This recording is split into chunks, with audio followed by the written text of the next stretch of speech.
नमस्कार मित्रांनो, नमस्कार. चला तर आज आपण प्रोफेसर ऑफ नेशन या युट्यूब चॅनलमध्ये आज एका नवीन औषधाबद्दलची माहिती घेणार आहोत. 100 दिवस 100 औषधीबद्दल आज माहिती घेणार आहोत. चला तर आज आपण बघणार आहोत एक मॉन्टिनायल टॅबलेट. मॉन्टिनायल टॅबलेट आहे, याच्याबद्दलची आपण माहिती घेणार आहोत. तर सगळ्यात पहिल्यांदा आपण पाहणार आहोत काय आहे मॉन्टिनायल. तर मॉन्टिनायल हे एक लिओसिट्रिजन हायड्रोक्लोराइड प्लस मॉन्टेलोकास सोडियम असा औषध घटक असलेले दोन औषधी घटक असलेली एक गोळी आहे. तर याचा वापर साधारणतः कसा केला जातो, डोस कसा घेतला जातो याच्याबद्दल माहिती घेऊयात.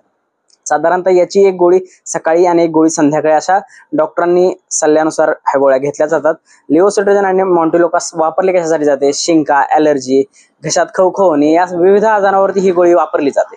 तर आपण याचे दुष्परिणाम पाहूयात की गोळी घेतल्याने याचे दुष्परिणाम काय होऊ शकतात. उलटी येणे, मळमळ येणे, घसा कोरडा पडणे, घशात खवखव होणे असे काहीही दुष्परिणाम तुम्हाला आढळल्यास तुम्ही त्वरित डॉक्टरांकडे याचा सल्ला घ्यावा. तरी चला बघूयात आपण. याच्यात लिओसिट्रिजन हायड्रोक्लोराइड 5 mg मध्ये आहे आणि मॉन्टेलोकास सोडियम हे 10 mg मध्ये आहे. तर ही अशी सर्दीवरती खूप अत्यंत लाभदायक अशी गोळी आहे. तरी आपण याची लक्षणे कमी करण्यासाठी काय करावं? हे बघा, आपल्याला सर्दी झाली आहे, तर ॲलर्जिक सर्दी झाली आहे, तर याचा असा अर्थ आहे की आपल्याला एकतरी शिंका येतात. कशामुळे? तर धुळीमुळे येतात. धुळीपासून लांब राहणे, एखाद्या पाळीव प्राण्याचा संपर्क असल्यास त्यालाही दूर करावं, असे लक्षण आहेत.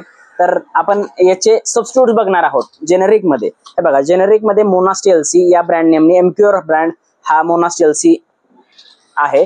हा दुसरा पाहायला गेलो तर मॉन्टेकेल्सी हा एकदम स्टँडर्ड मधला एकदम इथिकल प्रोडक्ट आहे सन फार्मा फार्मास्युटिकल्सचं, आणि मॉन्टेकेल्सी हे त्याचं प्रोडक्ट आहे आणि खूप असं सुंदर असा रिझल्ट याचा पण आहे.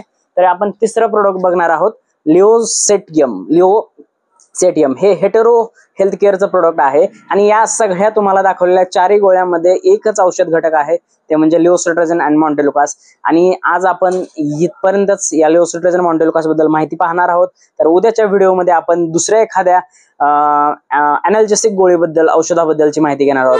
तरी थांबूयात आज इथपर्यंतच. धन्यवाद.